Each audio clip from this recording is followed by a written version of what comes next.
There's no time like the present. Welcome to Maverick-Minute.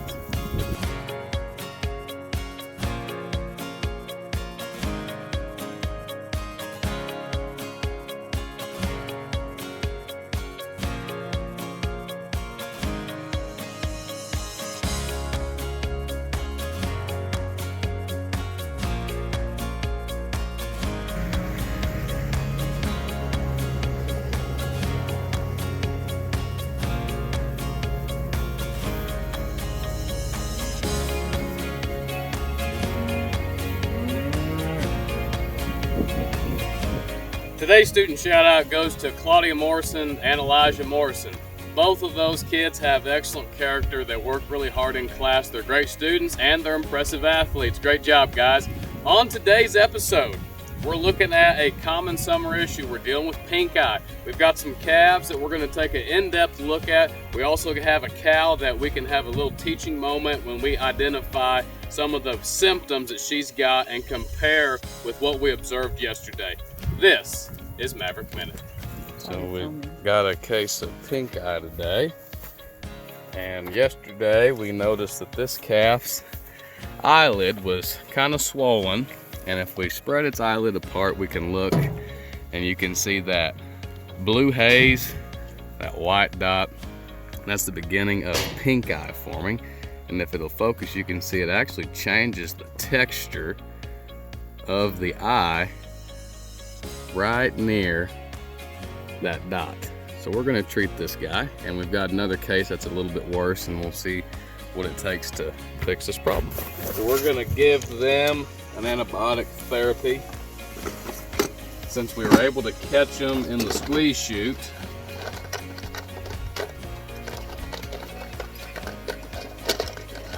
we're going to use LA 300, which is a kind of a broad spectrum antibiotic.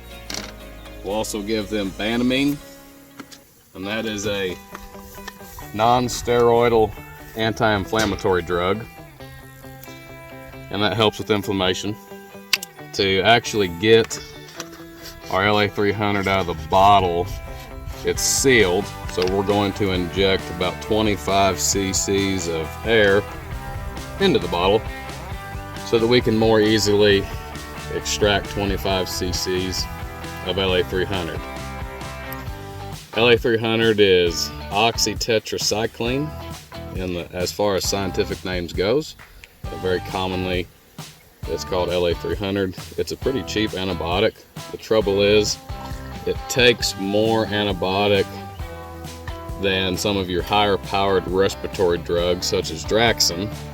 The perks of Draxxin is you can actually give that through a dart gun on days such as today when it's killer hot and you don't want to stress your animals out. Draxxin's a pretty good option. However, the price tag of Draxxin is probably 4 or 5 times what this dose of LA 300 will actually cost us. So we're going to give this 10 cc's in the neck. You massage your injection site once you're done to prevent your antibiotic from coming back out the injection site. So she's received her LA 300.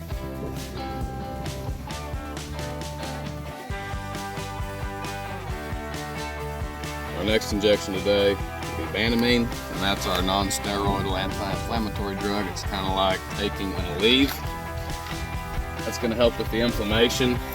On our next case of pink eye, you'll be able to see the results of inflammation. It's pretty ugly.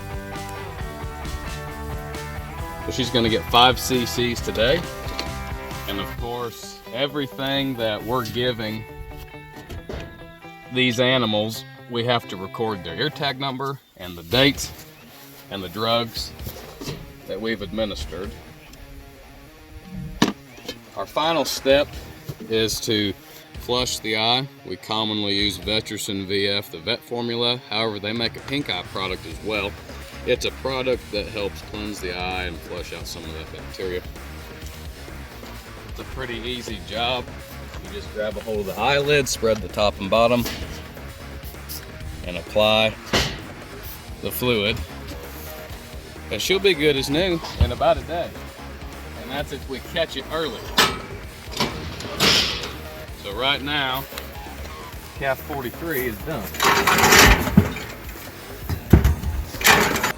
Okay, we've got another calf that we have previously treated, but she wasn't treated quick enough. It turns out we were about a day and a half late, 2 days late, and her case of pink eye has progressed. You can see that there is much more white. Let's get this focus. In her eye, you can see the outside of her eye is pink. That's where the name pink eye comes from. The rest of her eye is that blue haze color. She's pretty well blind in this eye, but if we continue treating her, and if we treat her, she's going to come out of it and heal up and probably not be blind. The trouble is, whenever we don't treat them, we run a risk of them losing sight partially or completely in their eye, and it just seems like the right thing to do is to continue treating that problem to provide a better standard of animal welfare. So we're going to inject 25 cc's of air into our LA300 bottle.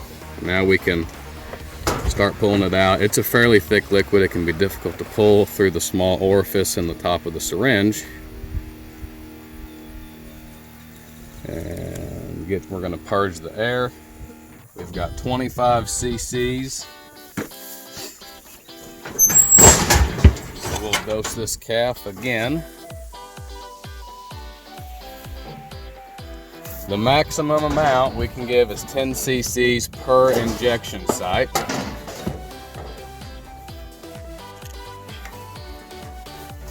And since this calf has been treated prior, we're going to give the next injection on the other side of the neck. Now, that's something that Dr. Ron Gill talked about one time at a beef quality assurance training. He said, you know, we're all used to giving injections on the left side of the cow, or calf in this case, because that's where the controls for the squeeze chute are.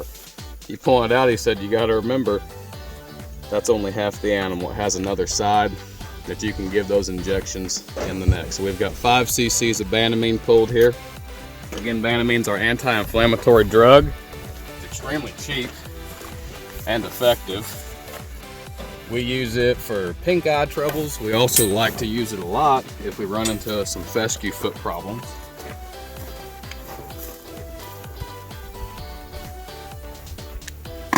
Now we're at the final stage. We're going to flush her eye again. The bacteria that causes pink eye is present continually in a cow's eye. It takes an abrasion of some type, either from the sucking mouth parts of a fly, a face fly specifically, or an abrasion from stem, from fescue seed. It's common this time of year to see cattle with eyes that run, that have tears. That can mean a number of things. It can be an indicator of a pink eye infection. It can also be caused by pollen, which can lead to pink eye. It can be caused from a small abrasion that doesn't get infected. This is calf 82850. And she's been treated. We'll typically treat them twice if we have to, when their eyes start to get really ugly and unsightly. But most of the time, whenever we give these injections in a timely manner, they have just a little bit of white in their eye. Their eyes are just starting to close up. Their eyes are swelling. Their eyelids are dropping. Typically in about a day and a half, we can clear that case up. Once in a while, if we don't catch them in time, they get a little bit worse.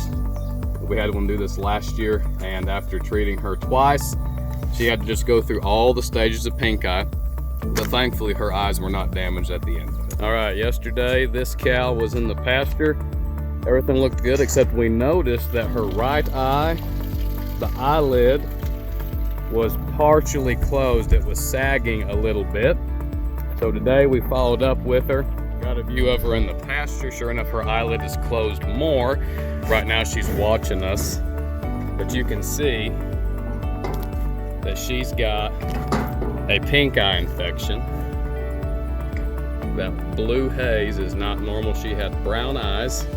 It's really 3 or 4 dots if you get to looking at, but it doesn't matter. From this angle, you can see that blue center to her eye. She's not supposed to have that, so we're gonna help her out. So while Mike is flushing this cow's eye, I might point out she has double pink eye. If you look at this other eyelid, you can see that she has a blue haze dot right in the center of it. Looks like my hand is holding that dot. Notice her eye isn't inflamed a whole lot, and her eyelid's not sagged. This is very early on. It seems like once you see that their eyelids are sagging, such as this side, you need to do something because she is hiding it from you for a reason. Here's a heifer we caught today. Her eye's not even swelling shut, but you can barely see she's got a dot right next to my fingertip. Little blue dot. There it is. You can see it move there. And this is just before her eye becomes sensitive to UV rays and before she starts closing her eyelid partially. Pretty neat to be able to catch this that early on. The moral of the story is pink eye is a really small problem. It becomes a big problem during times of the year such as July of 2020. It's really hot, it's dusty, we're dry, we could use rain. It's miserable to be outside, much less do work, and we want to not stress our livestock. However, when they have these health problems, the best practice is to nip it in the bud and get on it right away. Like we said in the beginning of the episode, time is of the essence, and there is no time like the present. So when we see cattle with swollen eyes, eyelids that are partially closed, typically that requires us to get them up in the chute and give them a workover so that we can allow them to have their eyesight from now on. And we have to remember that pink eye is pretty uncomfortable. It's inflammation of the eyelid, and we can do some very simple steps to fix that problem. Until next time, this has been another Maverick Minute.